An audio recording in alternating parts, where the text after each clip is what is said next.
Et salut tout le monde, ici pour une nouvelle vidéo. J'espère que vous allez très bien. Moi en tout cas ça va nickel, comme un dimanche, comme on dit, le jour du Seigneur. Trêve de bavardage sur le truc du Seigneur, tout ça. C'est un dimanche, c'est un jour comme les autres, le jour du repos, du week-end. Ici on va présenter une nouvelle vidéo, pour une nouvelle vidéo consacrée à un deck profile.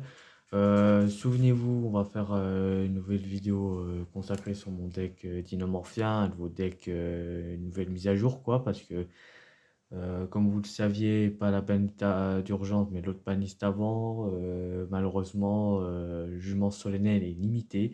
Et justement, bah, ça peut enlever deux cartes qui permettaient de protéger des certaines cartes un peu chiantes, board breaker ou des trucs pièges comme les Heavenly ou des cartes, comme je dis, board breaker comme TTT et j'en passe, des cartes comme Plumeau, Orage foudroyant, Irigeki et j'en passe. Mais justement, bah, il y a des joueurs, un peu joueurs d'Inomorphia, qui sont dit ouais, que le deck est mort, le deck n'est plus jouable sans ces cartes. Alors, il est jouable tout de même, il y en a tout de même des gens qui topent, certains qui topent avec ce deck. Comme je vous ai dit, je suis dans un groupe d'Inomorphia sur Facebook, d'Inomorphia Duelist, consacré à des joueurs qui sont amateurs, pareil que moi, du deck, du même deck. Et bon, après, c'est vrai que maintenant, parce qu'il y a la piège Counter Trap qui s'appelle le tonnerre de fer, qui est un peu similaire à celle-là, avec un peu certaines petites restrictions. Euh, Honnêtement, après, bon, enfin, ça dépend des versions, mais il y en a des versions, il faut juste trouver la recette idéale pour jouer ce deck. Mais pour vous dire, pour les joueurs qui veulent faire ce deck, ou qui veulent faire le deck, n'hésitez pas à le faire, c'est un bon deck, même s'il faut faire très attention à certaines cartes, certaines faiblesses, mais c'est tout de même un bon deck rogue qui peut rivaliser contre certains decks, notamment des decks comme il y a eu récemment, on a eu par exemple les Dragon Tail, on a eu Yumi, Mitsuruki, qui est d'ailleurs la paniste avant, panique d'urgence, ça n'a pas tué le deck, ça a juste tué les cartes qui ont un peu qui bousillent le jeu sans avoir la diversité du jeu, quoi. Mais il y a des decks comme Dragon Tail, Yumi, Canine et même des decks comme, comment ça s'appelle, certains decks qui sont pensés être morts, mais comme Malice, des trucs, Rizal, en fonction des formats ou les certaines versions, quoi. On va dire qu'il y a du méta et du non-méta, quoi. Et c'est pour ça que je vous fais un petit deck profile du deck de ma version d'Inomorphia. Après, c'est ma vision des choses, c'est ma version personnelle. Si vous voyez quelque chose que je dois remplacer ou pas, après je vous dis du pourquoi j'ai mis cette telle carte, n'hésitez pas à me le dire en commentaire. Et aussi, pour soutenir ma chaîne, n'hésitez pas à partager, liker et à partager ma vidéo à ceux qui veulent faire le même deck d'Inomorphia ou plutôt qui sont intéressés pour soutenir ma chaîne. Et sur ce, en avant pour la présentation. C'est parti. On va passer au main deck. Je joue à... Oh pardon, je spoil une carte. Désolé. Euh, c'est un deck de 40 cartes, voilà. Vous avez l'habitude, je joue souvent 40 cartes. C'est rare que je joue des decks à 60 cartes, ou 40, plus de 40 cartes, mais bon. C'est pour vous présenter les cartes. Je vous dis pas les effets de certaines cartes parce que vous le saviez. À part certaines cartes que vous n'avez peut-être pas forcément vues, mais je vous dirai les effets. Mais sinon, les cartes, vous connaissez. Si vous voulez en savoir plus sur les cartes d'Inomorphia, je vous ai mis une vidéo.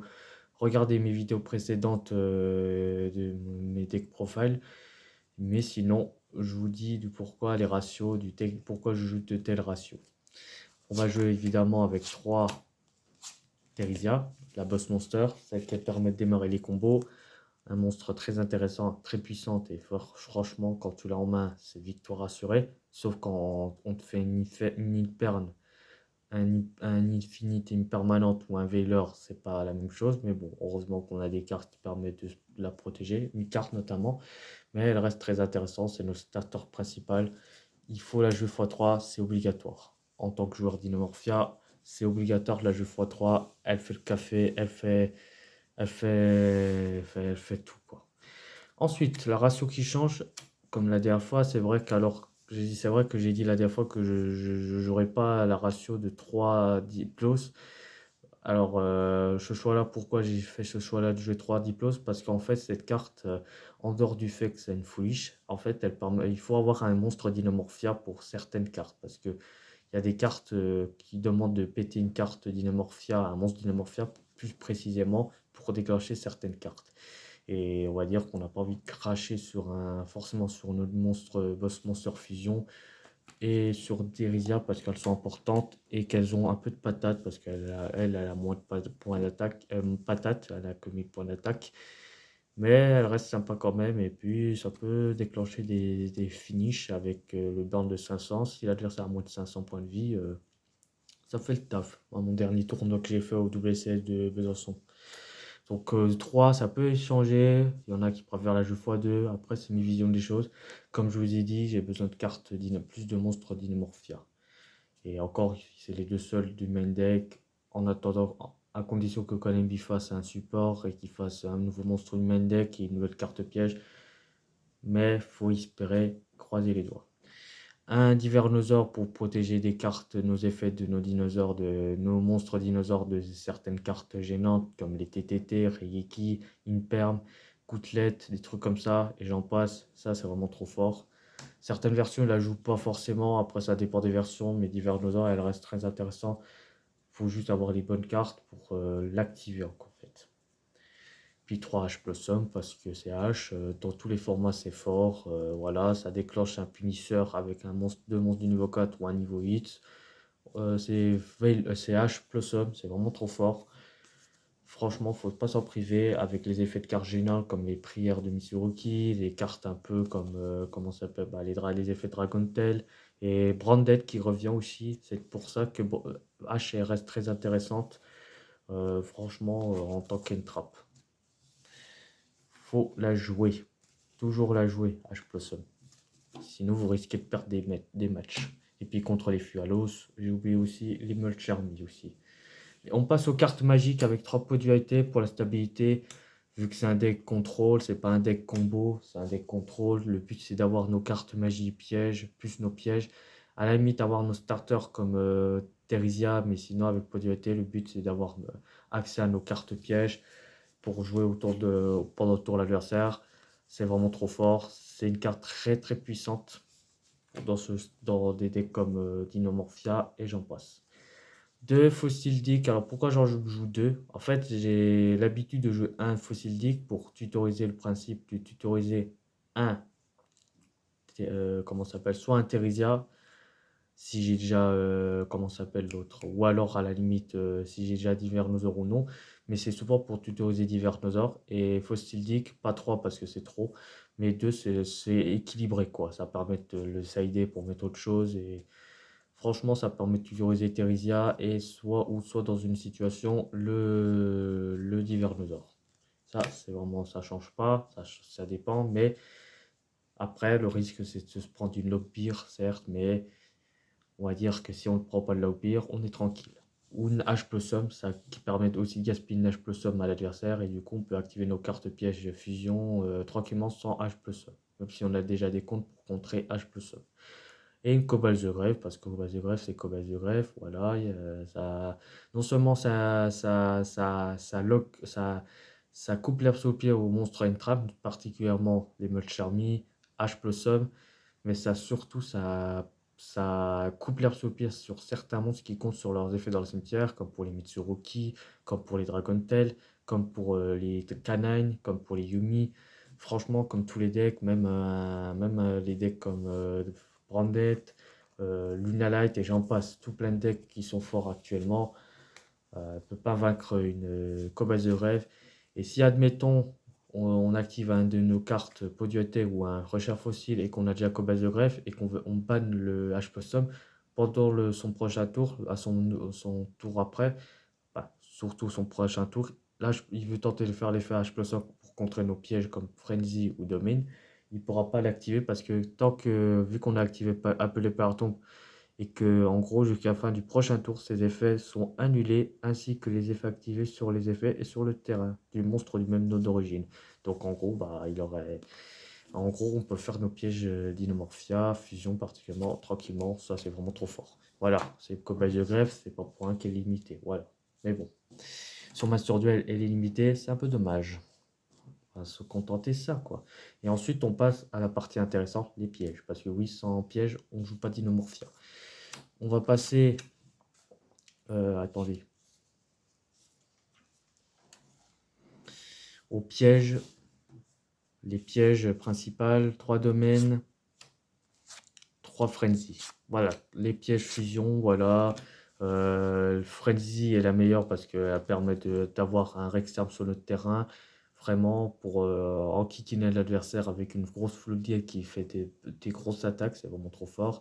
Et tandis que Domaine est très intéressante, surtout dans le scénario où par exemple avec Enriga ça combote bien. Par exemple, l'intérêt c'est d'avoir, si au moment où on active les deux, on invoque Kenrigna et avec Frenzy, Rexterm, et sachant que si l'adversaire veut tenter de débarrasser Frenzy en ciblant en activant un effet pour cibler Frenzy, du Rexterm plutôt, on active l'effet de Kadrigina, on paye la moitié de nos points de vie bien sûr, mais on copie l'effet de domaine, on fusionne un monstre d'une zone deck ou du terrain, un monstre d'Inomorphia, plus Rexterm pour invoquer un deuxième exemplaire de Rexterm. Ça c'est vraiment trop fort sur Master Duel, et en vrai ça fait le café.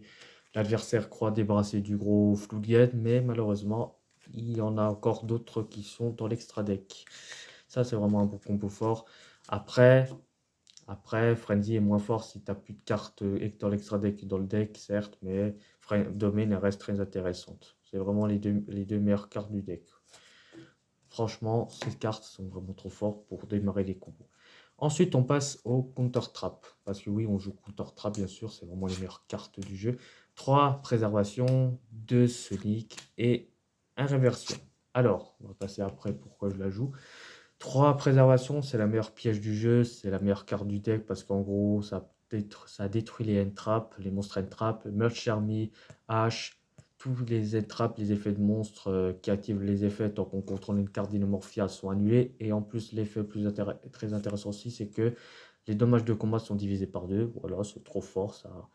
C'est genre l'adversaire croit qu'on est à terre et qu'on a moins de points de vie qu'on va perdre, bah pas forcément parce que tant qu'on a préservation, qu'on active préservation, nos dommages de combat qu'on reçoit seront divisés par 2.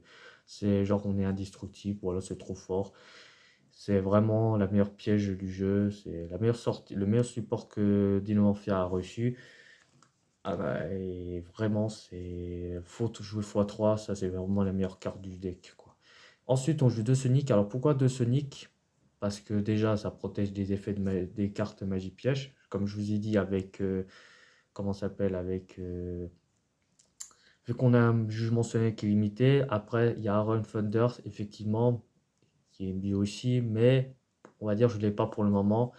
Mais on fait avec ce qu'on a. Et puis Sonic Dinomorphia, c'est un peu le même principe. Si l'adversaire tente d'activer TTT, Reiki, Plumeau d'Amarpi, des Infinite permanentes, sauf Super Poly, parce que tu peux pas y répondre à Super Polymérisation, malheureusement.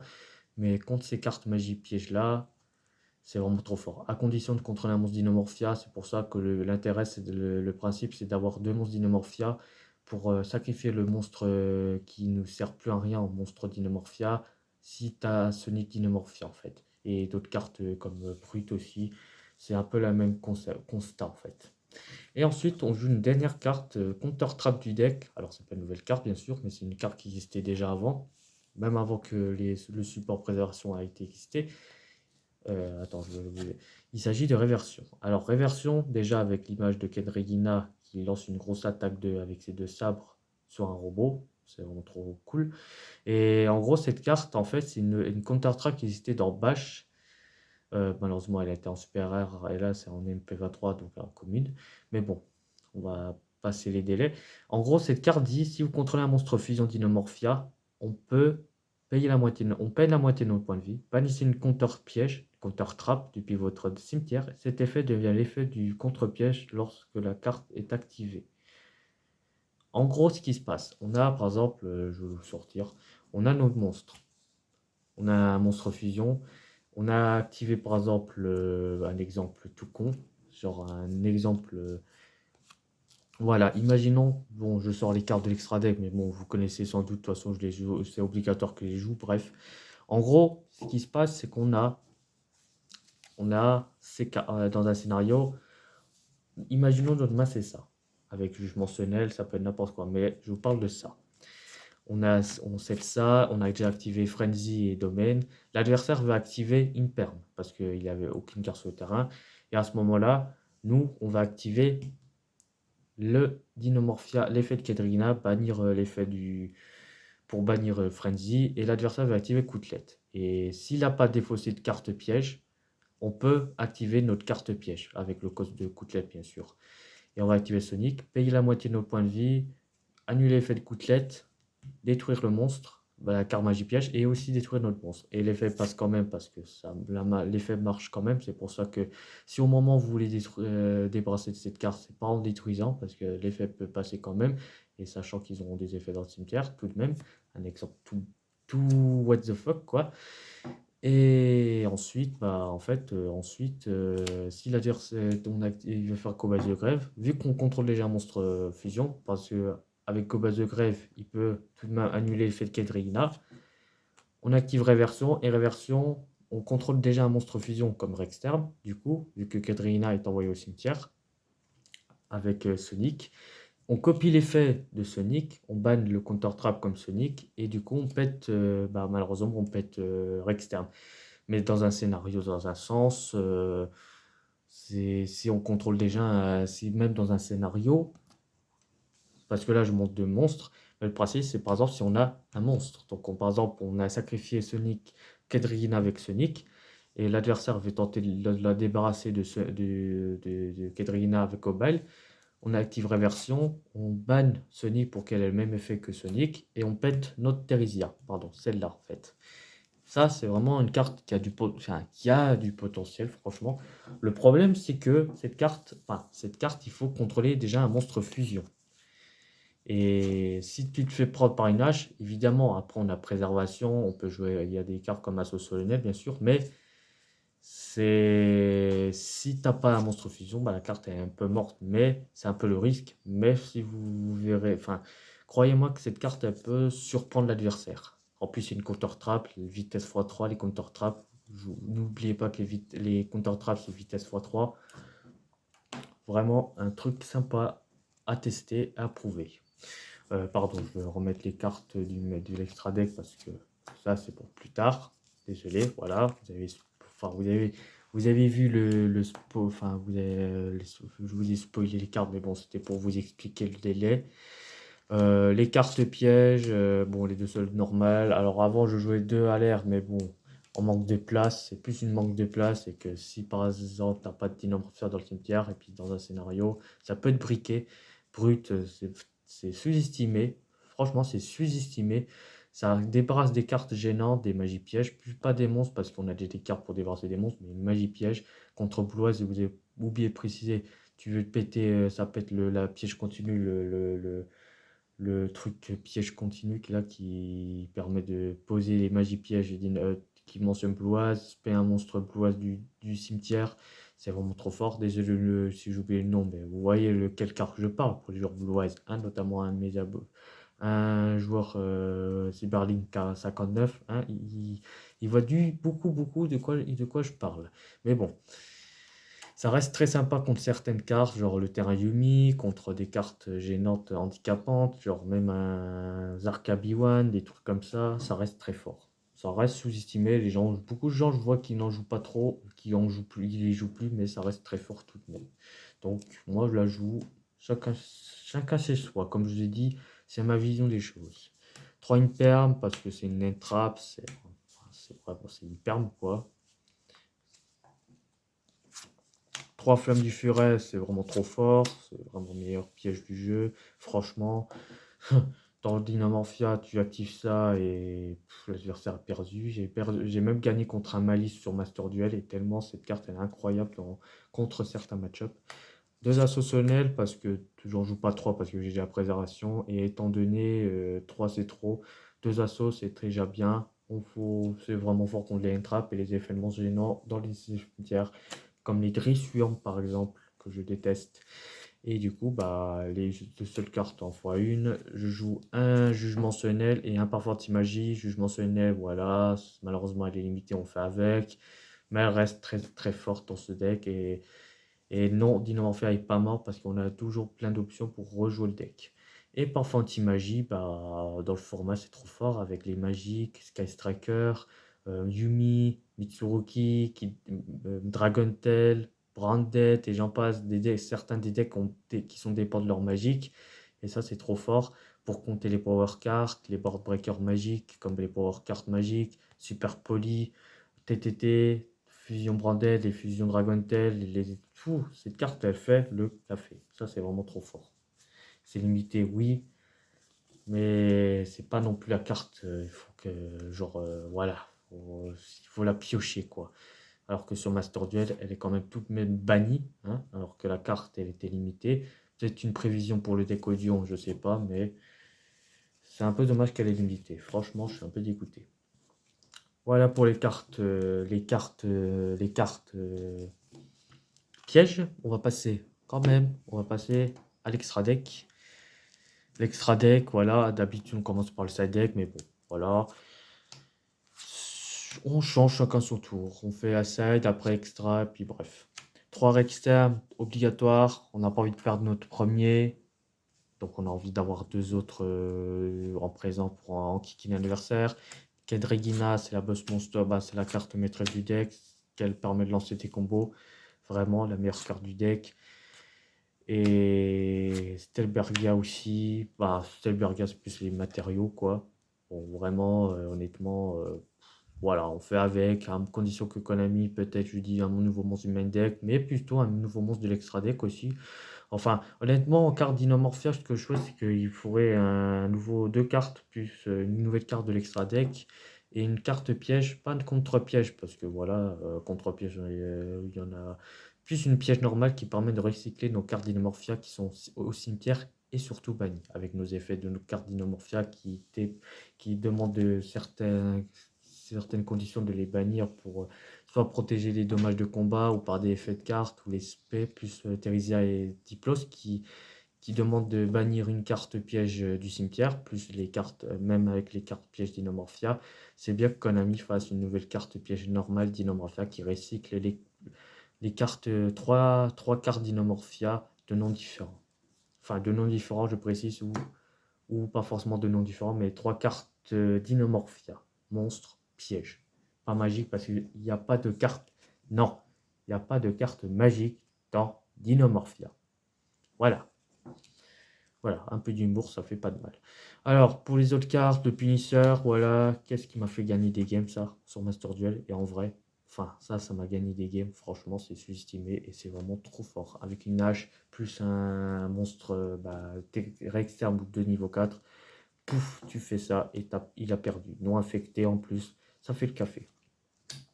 Dégusto Emerald pour mélanger les cartes de nos monstres, pour draw. Et vos Artolka, c'est pratique. Les gens sous-estiment, mais c'est pratique contre certains match-up, contre Van Kinsu, les effets des monstres gênants qui ont des effets dans la main et dans le cimetière. Et vos Arlaga, c'est comme un jugement solennel sur patte. Mais bon, tu dois te détacher de Materaxis, plus contraignant, alors que Dolka, c'est qu'un matériel. Ils n'ont pas été sympas tout de même. Le package Rider Knight et le Arc Rebonixis, l'OTK assuré, 2 cartes de l'OTK, ça fait le café, ça fait les tacos, les croissants, enfin les croissants au début, le café, puis après pour le midi ou le soir, un tacos. Le Diffon, voilà, ce Diffon, hein, pour Joko Sukon, c'est trop fort, hein. Ça j'ai sorti avec, comme Malice aussi, mon match récent c'était contre un Malice et il a rien pu faire. Il n'a rien pu faire face à cette carte très forte, même dans ce format-là, et en plus qui va être annoncé en Ultimate dans les prochaines OTS. Voilà, si Diffon il a le droit à avoir. Zeus a eu son heure avec sa rareté Ultimate, pourquoi Diffon n'aurait pas le droit? Voilà, on va passer au side deck vite fait. 3 lancers parce qu'il y a des gens, il y a le retour des malices, même un baniste, même si la baniste n'a pas. Il a touché certaines cartes, genre Mash Platch et d'autres cartes de Malice. Le deck est pas mort et surtout que l'ancien est très fort contre Malice et surtout contre Orcus qui ont des effets dans le cimetière pour bannir. Pour ceux qui connaissent le format Eternal Format, vous voyez de quoi je parle. Et contre des cartes qui demandent de bannir, genre Evelny, c'est vraiment trop fort. Comme M-Trap, ça, il faut la jouer. 3 Lockbeer. 3 Lockbeer pour les Fualos, les Malcharmi contre Mitsuruki, Kanan, les variantes de Kanan avec Crystron, avec des variantes de Bizarroid, voilà. Hubertus et Lockbeer, pareil, il était annoncé semi-muté pour le 7 novembre 2025. Malheureusement, voilà, ça prouve que Konami veut pas débarrasser du deck Mitsuruki, ou alors qu'ils veulent faire en sorte que les joueurs Mitsuruki jouent, sans qu'on fasse on leur fasse un FTK avec un Uluberlu, mais bon, bah faut bien qu'il y a des decks qui ont, pardon, désolé, faut bien qu'il y ait des decks qui ont leur faiblesse, malheureusement, mais bon. Voilà. Après, qu'on s'étonne pas qu'après Konami, les joueurs ils quittent le jeu et qu'il n'y a plus trop de connexion active sur le jeu, quoi. Mais bon, c'est un détail, mais ça à y réfléchir. 3 Dark Couleur No More. Alors, ça peut être, enfin, pas remplaçable. Il y a deux écoles, soit Lava Golem, mais Dark Couleur No More. Mais Dark Couleur No More est pratique contre certains boards combos comme Mitsuruki, contre Kanan, les variantes Kanan. Je parle avec Crystron qui permet de lancer une synchro, notamment le Dragster FA qui negate une magie piège.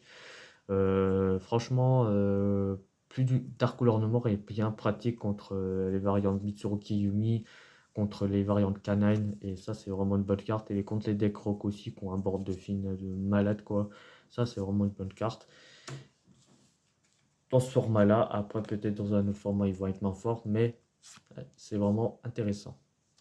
Implément d'Amarpi, voilà. Il n'y a pas que nous qu'on joue des decks trap et d'autres cartes gênantes aussi. Even Image très fort, voilà, combat avec plus du tout couvert dans les ténèbres, vu que s'il a un board et qu'il n'y a pas de magie piège qui n'équête pas notre Dark Couleur No More, on peut comboter avec ces deux-là, activer Dark Couleur No More, qui ne peut pas répondre avec les effets de monstre, et en même temps, après la fin de la battle, à force égale, il perd ses monstres. Voilà. Ça vous rappelle rien, c'est comme Plumeau de Tamarpi, commencer avec la force égale, puis après Plumeau de Tamarpi, et là je parle de quoi? Je parle du fait si vous affrontez un Fire King, et d'ailleurs qui revient avec les Juracs. Voilà, très intéressant comme combo, comme truc à apprendre. Et deux avertissements divins. Alors pourquoi deux avertissements divins?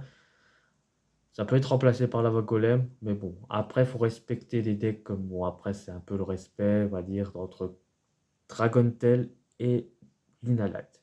En gros, la carte dit, lorsqu'un plusieurs monstres vont être invoqués, ou lorsqu'une magie piège ou un effet de monstre qui inclut une invocation spéciale d'un ou plusieurs monstres est activé, tu payes 2000 points de vie et tu annules l'activation, soit l'invocation du monstre, ou l'activation de la magie piège, ou l'effet du monstre qui inclut l'invocation d'un ou plusieurs monstres spécialement, et le détruire. Et ça, c'est pratique contre Kanan, plutôt Dragontail. C'est pratique contre Mitsuruki, parce que c'est le seul deck pour le moment qui permet de faire des invocations, qui ont des effets d'invocation spéciale. Donc, du coup, c'est vraiment trop fort. Après, ça peut être remplacé par la Golem, parce qu'il y a Lunalight avec les deux towers, c'est très chiant. Mais à voir, à voir. Voilà. Et en plus, ça permet de. Bon, je sais, je répète à chaque fois, voilà. Mais dans un scénario, ça peut être fort avec réversion si l'adversaire a dans Dragontail, par exemple, l'autre magique qui permet de faire des invocations fusion, enfin en même temps de tutoriser, mais faire d'invocations fusion, ça marche aussi, mais ça permet de contrer Dragontail et les cannels. Voilà, j'espère que ça vous a plu, la présentation de mon deck post-banlist Dinomorphia, parce que c'est aussi un post-banlist, compétitif post-banlist, parce que Dinomorphia, malgré que le deck perd un jugement semelle, le deck il reste compétitif, hein. Les gens croient que le deck est mort, alors qu'au contraire que non, il perd juste 2 jugements, mais ça ne veut pas dire que le deck est mort. Il y a beaucoup d'options, il y a beaucoup d'armes contre certains decks. Faut juste trouver les bons atouts en fait pour contre cette méta de Yumi, de Mitsuruki, de Dragontail, de Canine et de Lunalight et de Blue Eyes et j'en passe. Voilà, j'espère que vous passerez un bon dimanche et que vous portez bien et puis que j'espère que Konami réagit, qu'il fasse un nouveau support du Ninemorphia, j'espère. Je croise les doigts. Je suis pas le seul joueur, mais d'autres joueurs de mon compte qui aiment bien Dinomorphia souhaitent la même chose. Et sur ce, je vous souhaite une très bonne journée et je vous dis tchuss.